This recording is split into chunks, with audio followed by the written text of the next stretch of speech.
حبايبي طلبة تالتة اعدادي، اهلا وسهلا بيكم. طبعا انتوا دلوقتي خرجتوا من تانية اعدادي وبتقضوا الاجازة وبتمهدوا لسنة دراسية قوية، ونفسكم تبقوا داخلين والانجليش بالنسبة لكم يعني كده a piece of cake، حاجة كده سهلة ولطيفة ومش ناسيين حاجة.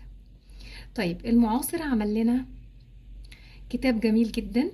الكتاب ده حجما هو زايد في الحجم والصفحات من جوه بقت مريحة. طيب هو انت حضرتك طالعة تعملي ريفيو عن الكتاب؟ لا، انا مش طالعة اعمل ريفيو، على قد ما انا عايزاك تستفيد من الاسسمنت اللي موجود في الاول. ايه يعني ايه اسسمنت؟ يعني تقييم. طب التقييم ده هيعرفني ايه او هيقيم ايه بالظبط؟ هيعرفني انا مستوايا واصل لحد فين، او هيفوقني شوية ويعمل لي ريفرشمنت علشان ابدأ السنة كده وانا مصحصح. طيب تعالوا نبدأ مع بعض أول بارت في الكتاب ونحل مع بعض الأسسمنت اللي عنوانه assess yourself، يعني قيم نفسك. اعتبر نفسك هتاخد كورس صغير قبل ما تبدأ تالتة إعدادي. أول بارت عندي بيقولي pre-assessment. طبعا pre-assessment يعني ما قبل التقييم، بيخليك تستعد يعني لرحلة التعلم. number 1 أو round 1 assess yourself، بتقيم نفسك وكاتب لك الهدف منه. round 2 كاتب لك learn and return، و number 3 أو round 3 unlock your grade 9 journey. تعال نشوف بقى خطوة خطوة ونبدأ البراكتس مع بعض. حضرتك هتعمل ايه؟ الكتاب هيبقى معاك، حضرتك هتحل وهتقيم نفسك وبعدين تشوف الفيديو ده وتعمل correction للأخطاء بتاعتك. Number 1 I use my، بستخدم my. طبعا my دي صفة ملكية هيجي بعدها اسم. I use my to call my friends، عشان أكلم صحابي، أكلم أصدقائي. mouse اللي هي الفارة أو الفار عموما، فارة الكمبيوتر أو الفار. printer الطبعة، ولا كيبورد لوحة المفاتيح، ولا سمارت فون التليفون. طبعا بكلم صحابي باستخدام السمارت فون. number 2 it's important to يعني مهم أن. find إني ألاقي، الverb find يعني يجد. between using technology ألاقي إيه ما بين استخدام التكنولوجيا and outdoor activities والأنشطة الخارجية. أنا محتاج أعمل إيه أو ألاقي إيه؟ ألاقي trend صيحة، ولا habit عادة، ولا balance توازن، ولا blog اللي هو المدونة. طبعا أقرب حاجة إني أنا ألاقي توازن ما بين استخدام التكنولوجيا والأنشطة التانية اللي بقوم بيها، الأنشطة الخارجية. number 3 everything كل شيء we do online بنعمله اونلاين leaves a، افتكر بقى حاجة السنة اللي فاتت. leaves a بيترك ايه؟ line خط، password كلمة سر، footprint أثر، shadow ظل. footprint. number 4 we need to show محتاجين نعرض. when things are difficult لما تبقى الحاجات صعبة. ايه ده؟ مش show يعني يعرض او يبين او يظهر. ده بدأت المعاني تتضح جوه دماغي. fear خوف، determination عزيمة او اصرار، challenges تحديات، obstacles اللي هي عوائق. يبقى محتاجين نظهر determination العزيمة، تحدي، إصرار لما تبقى الحاجة صعبة عشان نقدر نواجهها ونكملها على خير. number 5 a new يعني جديد. a new A was built to find cars cross the busy road over the city. ايه ده؟ اتبنى علشان يساعد السيارات عشان يعبروا الطريق المزدحم فوق المدينة. بارك حديقة عامة، فلاي اوفر كوبري، جام اللي هي بتيجي معنا مربع او بتيجي معنا لما نقول ترافيك جام اللي هي اشارة المرور، تانل اللي هو النفق. طبعا هستخدم طبعا فلاي اوفر كوبري. 6 a statue made of stone is a type of الستاتيو التمثال المصنوع من الحجارة نوع من ايه؟ نوع من البينتينج تلوين او طلاء او دهان؟ لا طبعا sculpture فن النحت، أيوة. وجاليري معناها معرض الفنون، وجروث نمو. طبعا اختار ايه؟ sculpture اللي هو فن النحت. ندخل مع بعض بقى على level 2 المستوى التاني. بيقولي rewrite the following sentences، يعني اعد كتابة الجمل دي. طيب كل جملة مكتوب جنبها أنا هعيد كتابتها باستخدام الحاجة اللي بين القوسين، احنا عارفين النظام ده من قبل كده. عايزني هنا استخدم if اللي هي معناها إذا أو لو، هبدأ بيها. حلو جدا، اديني بدأت وانا هكتب اي كلام وخلاص؟ لا طبعا. بيقولي هنا السنتنس ايه؟ study hard، ذاكر بجد، ذاكر كويس، or you won't pass the exam، وإلا or هنا معناها وإلا مش هتنجح في الامتحان. يعني أنا عايزة أقوله لو ذاكرت كويس هتنجح في الامتحان، أو لو ما ذاكرتش كويس مش هتنجح في الامتحان. طيب تعالى نقولها كده. دي استخدام قاعدة if الشرطية الأولى. if مضارع بسيط، will والمصدر أو want والمصدر، حسب بحدد النفي أو الإثبات حسب المعنى اللي أنا عايزاه. أنا أقول هنا لو ذاكرت كويس أو لو ذاكرت بجد هتعدي الامتحان. if you study hard you will pass the exam. Number 2، عايزني برضو استخدم if، وخلي بالك الحاجة دي capital or small letter لان ده بيفرق معايا كتير جدا. هنا capital letter يبقى هجيبها في الاول. طيب نشوف السنتنس يا teacher. they don't have a car، ما عندهمش عربية. في الوقت الحالي في المضارع ما عندهمش عربية. so لذلك they don't travel every weekend، لذلك مش بيسافروا كل weekend. طيب يعني لو كان عندهم عربية كانوا هيسافروا كل weekend. يعني احنا هنقول موقف تخيلي، صح؟ طالما هقول موقف تخيلي يبقى هنط على طول على الحالة الايه؟ التانية. طب الحالة التانية بتقول ايه؟ بتقول if ماضي بسيط would والمصدر، انت بطل وعارفهم من السنة اللي فاتت كويس جدا. if ماضي بسيط would والمصدر، افتكر معايا. طيب يبقى if they had، ما انا هجيب الماضي بقى بتاع have وهشيل النفي. لو كان عندهم عربية if they had a car، ما ننساش الكما، they انتي قلت لنا بعدها ايه؟ would والمصدر، would travel every weekend. حلو جدا. يبقى انا لما تبقى الجملة عندي قاعدة if الشرطية وانا عندي الجملتين مضارع بسيط، يبقى انا هحول للقاعدة، هنط على طول على القاعدة الايه؟ التانية. طبعا الكلام اللي انا قلته ده ما اقدرش اعممه بنسبة 100%، ده بيبقى حسب معنى الجملة. استخدام قاعدة if الشرطية بيبقى حسب برضو معاني الجملة. يعني هنا انا عملتها الشرطية الاولى، هنا عملتها الشرطية التانية. Number 3، the boys play football at the park. عايزني استخدم now. now معناها الآن. طيب حلو جدا. عندي now look listen at the moment at the present time، كل دي كلمات واخدها من ابتدائي يا teacher. بتقولي استخدمي مضارع مستمر am is or verb ing اللي هو المضارع المستمر present continuous. يبقى هقول the boys. إذا انتي قلت لنا am is or verb ing، أنا أحط هنا or عشان تتوافق مع boys. or playing football at the park now. طب ممكن سؤال تاني يا teacher؟ اتفضل. ليه now جايبينها في الآخر؟ مش ممكن أجيبها في الأول؟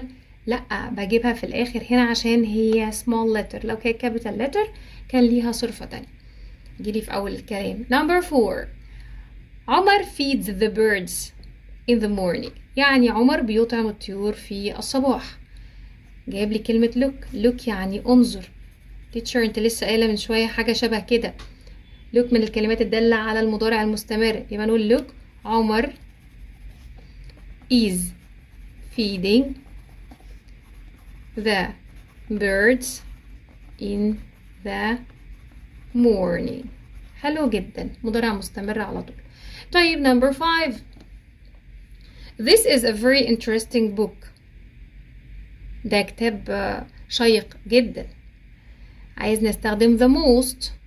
teacher أنا فاكر the most دي خدناها قبل كده في التفضيل، صيغة التفضيل لما تكون الصفة كبيرة. طب انت عندك صفة كبيرة اهي. طيب interesting صفة طويلة، حلو جدا. يبقى this is the most interesting book، يعني ده بقى أجمد كتاب أو أفضل كتاب أو الكتاب الأكثر تشويقا. This is the most interesting book. fastest يعني ايه fastest؟ يعني الأسرع. طب تعالى نقرا الجملة عشان نفهم احنا هنعمل ايه الأول. Nobody محدش ولا حد لا أحد in the team في الفريق is faster than أشرف، أسرع من أشرف. ايه ده معنى كده محدش أسرع من أشرف يبقى أشرف هو أسرع واحد؟ yes. يبقى أنا بمنتهى البساطة بس كده هقول أشرف is the fastest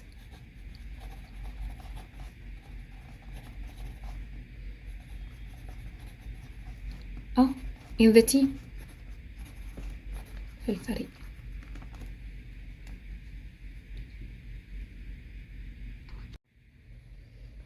البيج اللي وراها اللي هي page 11 مكتوب round 2 learn and return. طيب تعالى نشوف دي فيها ايه. دي فيها شوية vocabulary. الله، كلمات. هيفكرك بالكلمات المتكررة اللي هي تعتبر الكي ووردز بتاعتك السنة اللي فاتت أو البيسك ووردز، وهتلاقيها معاك السنة دي بكل بساطة. حلو جدا. تعالى نقراهم مع بعض وفكر نفسك وتأكد من النطق الصحيح. trends, screen time, social media, generation, in common, identity, digital natives, emojis, balance, connect, smartphone, digital footprint, secure, data, privacy, password, settings, artwork, imagination, gallery, valuable, materials, symbol, colorful, pottery, sculpture, creativity, original, artist, recognition, element, play, incredible. هو مديني هنا digital life. احنا عارفين طبعا digital life اللي هي الحياة الرقمية، شغالين بقى بالانترنت والتاتش والموبايلات والحوارات دي كلها. art اللي هو الفن. طب نيجي بقى للchallenges. challenges بتيجي بمعنى تحديات. challenge, obstacle, discourage, monorail, flyover, inspire, honesty H silent, face, determination, courage, stressed, creativity, give up.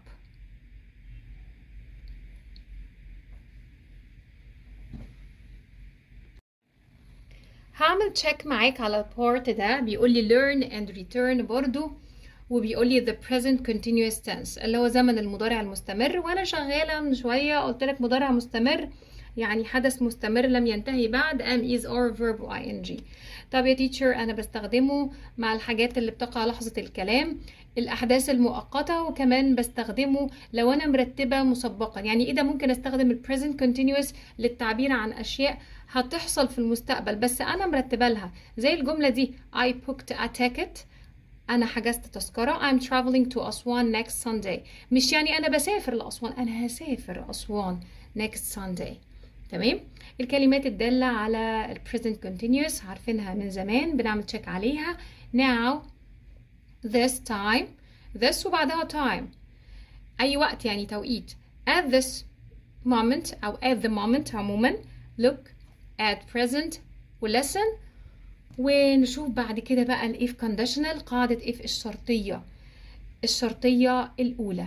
قاعدة if الشرطية الأولى بتتكون من if مضارع بسيط will والمصدر. طبعا أكيد بيبقى موجود subject فاعل قبل الفعل، يبقى الفاعل وبعدين الفعل. جملة جديدة تانية فاعل وبعدين الفعل اللي هو will plus verb infinitive.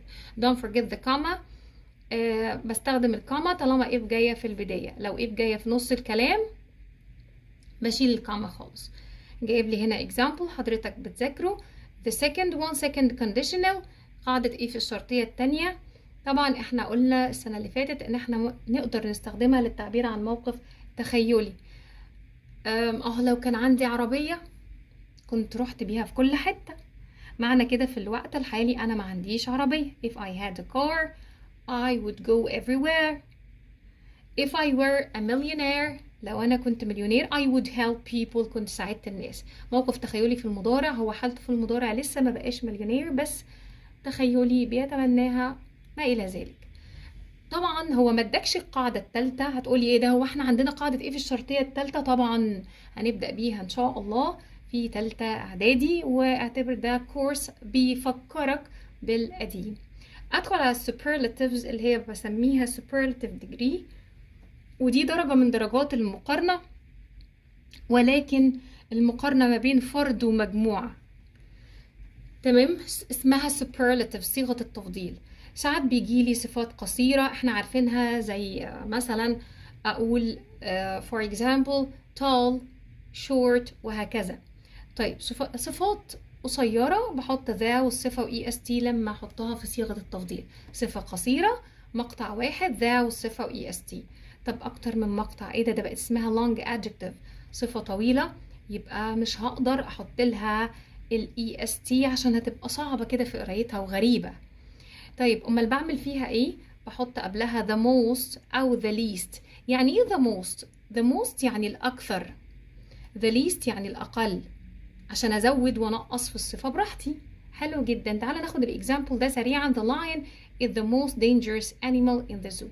يعني الاسد ده اخطر حيوان في حديقة الحيوان.